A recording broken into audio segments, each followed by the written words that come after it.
If you would tell me I'm the only one that you love, life could be a dream, sweetheart. Hello, hello again. Olá, tudo bem? Bom, como ficou prometido, vou falar nesse vídeo de uma forma um pouquinho mais resumida, claro, porque senão fica um vídeo muito grande, muito chato, sobre uma condição que é uma desbiose, ou seja, um desequilíbrio da nossa microbiota, das bactérias ali que vivem no nosso intestino, que se chama SIBO, S-I-B-O, supercrescimento bacteriano no intestino delgado. Essa sigla é em inglês, mas eu estou passando para o português, e é quando a gente tem um crescimento exagerado ou um maior crescimento de bactérias no lugar errado do intestino. É para a gente ter esse crescimento bacteriano no nosso intestino grosso, lá no final, e a gente acaba tendo no intestino delgado. Isso acontece por vários motivos, tá? Dentre os mais simples até uns mais complexos, que é de uma cirurgia bariátrica, por exemplo. Então a gente pode ter uma dieta baixa em fibra, que é muito comum hoje em dia, as pessoas esquecem, né, de comer fibra ou comem pouquinho e acham que já é suficiente, mas na verdade a gente precisa de uma quantidade média aí de 20 a 30 gramas de fibra por dia, e isso é bastante, muita gente não come nem metade disso. Uma dieta rica em carboidratos simples, ou seja, muito cheia de farinhas, né, bolo, pão, biscoito, tudo muito mais industrializado, né, e mais refinado. A gente pode ter a condição de ter feito uma cirurgia bariátrica mesmo e ter mudado todo o nosso caminho digestivo, né, e isso altera totalmente a nossa microbiota. Eu até tenho aqui, para não esquecer, uma colinha mesmo, tá? Para eu não esquecer os sintomas e todas as causas. A gente pode ter uma baixa de motilidade intestinal, ou seja, pessoas que têm histórico de intestino mais constipado, intestino mais preso, e também que por algum motivo, às vezes algum outro tipo de cirurgia sem ser a bariátrica, mudou aí a motilidade intestinal. Então isso também contribui muito para que, como as fezes não se movimentam, né, o produto da nossa digestão não se movimenta de forma adequada, aquele acúmulo de fezes pode gerar um supercrescimento de bactérias, tá? E também de fungos.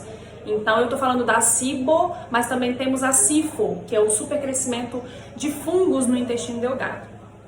Outra coisa que a gente pode ter é o uso, né, por mais tempo ou contínuo dos bloqueadores de bomba, que são os omeprazóis ou os pantoprazol, lanzoprazol, né? E é muito comum a gente pegar paciente usando esses bloqueadores de bomba há muito tempo, né? E aquilo ali altera todo o pH do nosso sistema digestivo, faz com que o nosso estômago não fique tão ácido como ele deveria estar, e aquilo ali modifica totalmente o tipo de bactéria, a quantidade de bactéria que vai crescer, e isso afeta todo o seu sistema digestivo, podendo aumentar a chance de ter um supercrescimento bacteriano no intestino delgado, tá?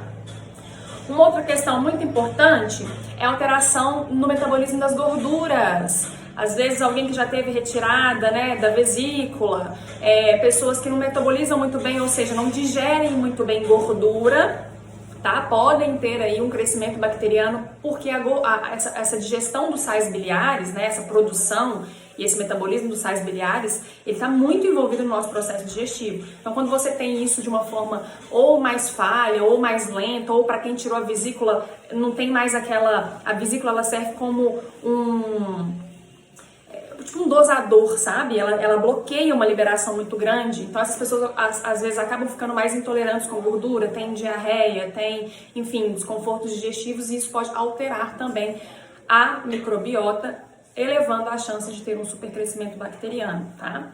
Vamos ver se eu falei todos. Cirurgia bariátrica. Você pode ter tido uma infecção intestinal. Não sei, fez uma viagem, foi para algum lugar, ou até mesmo aqui no Brasil, comeu alguma coisa que estava contaminada e teve uma infecção mais severa, e aquilo ali mudou totalmente a sua microbiota.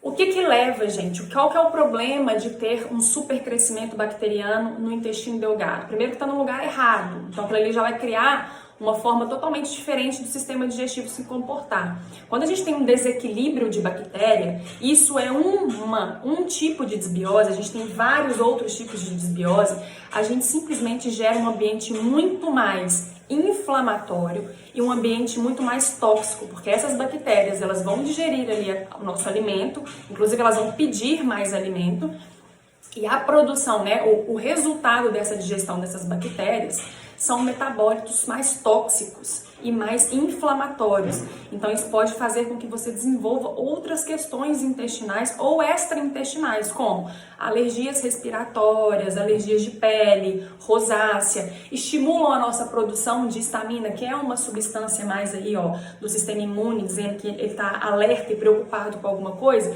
Então a gente começa a produzir mais histamina e ter mais alergias. Então às vezes você repara que come alguma coisa e tem às vezes umas coceirinhas na cabeça, coceira na pele, ou fica com rosácea. A rosácea tem sido relacionada com a síndrome com a SIBO, tá? A SIBO pode ser, e outras coisas, tá, gente? Intestino-cérebro, então a pessoa pode ter mais ansiedade, mais alteração de humor, mais compulsão alimentar. A gente tem vários sintomas aí também extra-intestinais relacionados ao mental por causa desse desequilíbrio de bactérias. O diagnóstico da SIBO é feito através de um exame específico. Por quê? Porque esses sintomas que eu vou falar, distensão abdominal, refluxo, azia, gases, principalmente com cheiro ruim, cheiro de ovo podre mesmo, aqueles gases assim péssimos, mas é característica da produção ali de uma substância que faz esse odor e é bem característico dessas bactérias que estão lá fazendo esse super crescimento. Então, gases féticos, né, com um cheiro muito ruim, distensão, azia, sensação de empachamento, aquela digestão muito lenta, muito ruim, brain fog, que é quando a gente esquece as palavras, tem aqueles lapsos de memória, nossa, esqueci, como, sabe, aquele esquecimento momentâneo ali, depois você até lembra, mas você tem esse cansaço mental e todas essas alergias respiratórias, de pele, enfim.